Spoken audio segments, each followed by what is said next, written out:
I've been asked about recently more than anything else.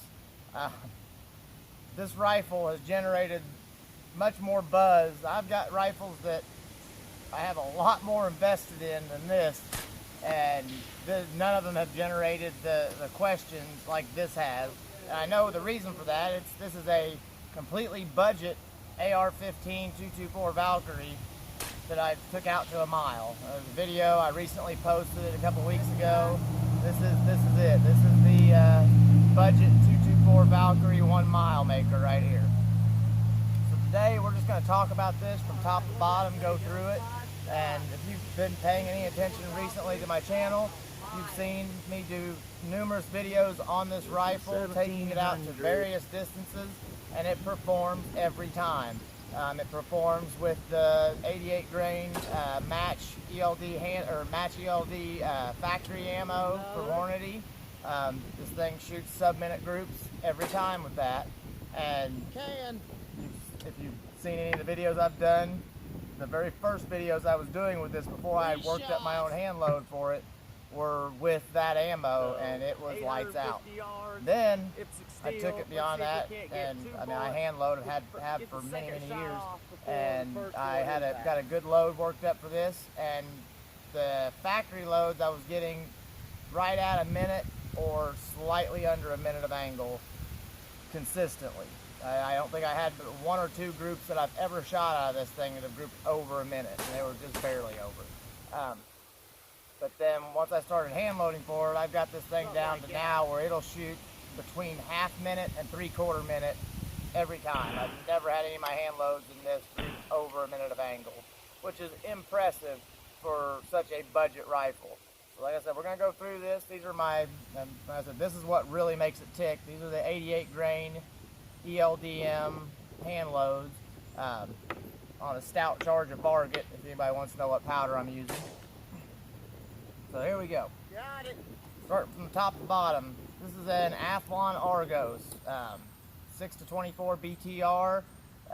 You can pick these up pretty much anywhere for 320 bucks. If you really look around, you can sometimes find them on sale for about $300. Maybe just a little bit under that. But if you want to go get one today, you can pick one up almost anywhere for 320 bucks. It is sitting on a UTG 20 MOA riser. I don't like bases. I really like these risers. To me, it makes more sense. I can stack it in between there, get a little bit more scope height, and add the 20 minutes instead of having to do a dedicated mount. So we're looking at, with the scope and the riser, we're looking at 300 and I think it's $25 for the riser, so we're looking at $345. It's sitting on a 24-inch Bear Creek Arsenal 224 Valkyrie upper. You can pick these up pretty much any time for right at $300. I think this thing was exactly $300, like $302 shipped. So that is $645 there with the upper. It is attached to a DPMS lower that I've had forever. This lower is just a DP off of a DPMS sporter. I've still got the rifle, still got the upper that goes on it. I didn't shoot it very often, so I took the upper off. It's sitting in the safe now, and I've been using this a lot more for this Valkyrie. It doesn't really, the lower doesn't really matter. I think you can pick up a DPMS for about $65 if you just want a blank lower, or you could get a Poverty Pony, you know, the Andersons or whatever you wanted.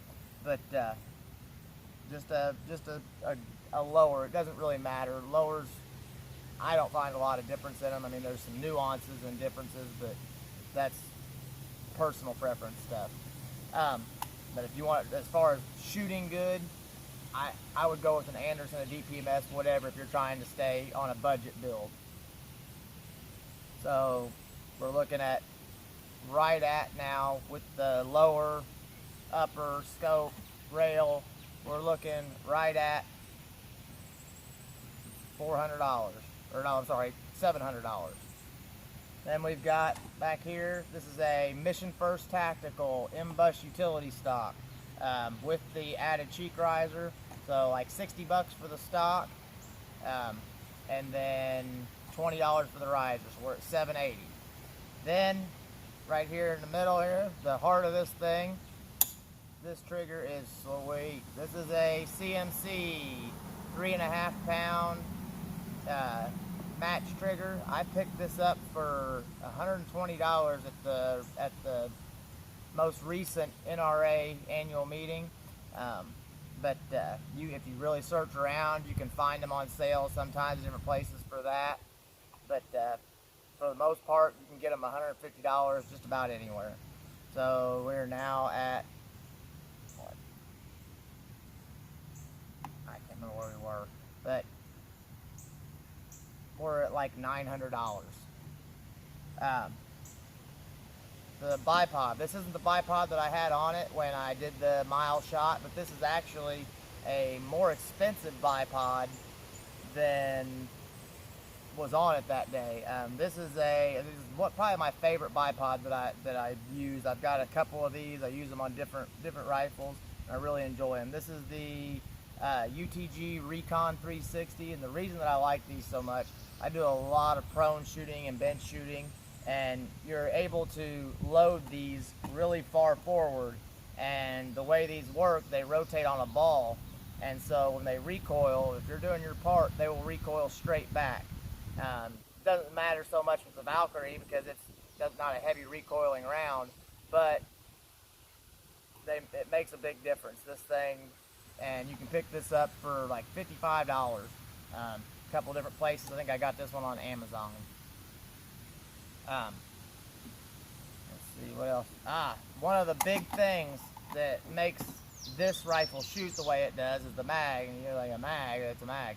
Well, it is. This is a 6.8 SPC mag, and this is an ASC 6.8 mag. And what makes this different than a regular AR mag, besides the feed lips and the way it's designed to feed the Valkyrie or the 6.8, is that this allows for a 2.3 inch overall length of your cartridge. A standard AR mag, and a lot of different mags that go on an AR platform, 2.26 inches is the max length that you're allotted, that you can fit in your magazine. So if you're trying to load a bullet close to the lands, you want all the space you can get. I actually have these rounds loaded at 2.29 inches, and that puts me at 25 thousandths off the lands of this, and that's absolutely stellar for squeezing out all the accuracy you can out of your hand loads. You want to be able to adjust closer or further to your lands until you get to that sweet spot, and with this, 25 thousandths seems to be the sweet spot, and because of these mags, I'm able to do that. If I was running a standard 2.26 inch AR mag, I would be like 55 thousandths off the lands, which would probably be way too much to give me the accuracy that I'm getting now. I think the last thing left, this is a R&J Firearms keg brake. I think I got this thing for $25.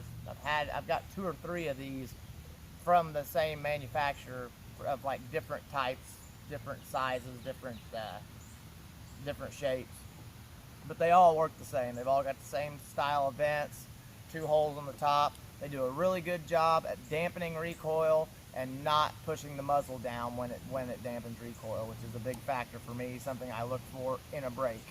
But that's about it. That's I think all this together comes in right at $1,000. I think $9 when I added it all up a couple days ago. I was thinking about it. I think I had $995 in this. So you're looking at a sub $1,000 gas gun that is sub-minute of angle accuracy, even with factory ammo, and you can take it out to a mile, which you've seen. So I hope y'all enjoy it. I hope this gives everybody the look that they were hoping to get at this rifle. Let y'all know I've not done anything special. I've not lapped any lugs. I've not done anything other than put it together, work up a good hand load, and shoot it. So, see you guys next time. I'm out.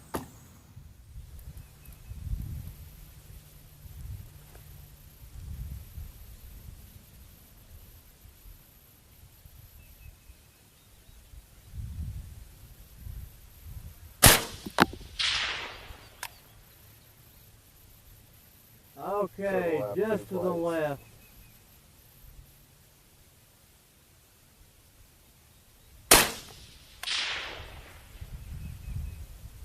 Impact!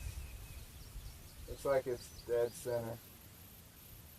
It's right below the neck. Alright, what'd that take? That was 5 shots. 224 Valkyrie at a mile.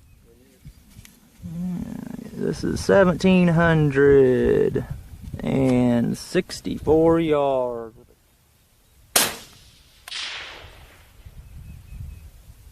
Impact.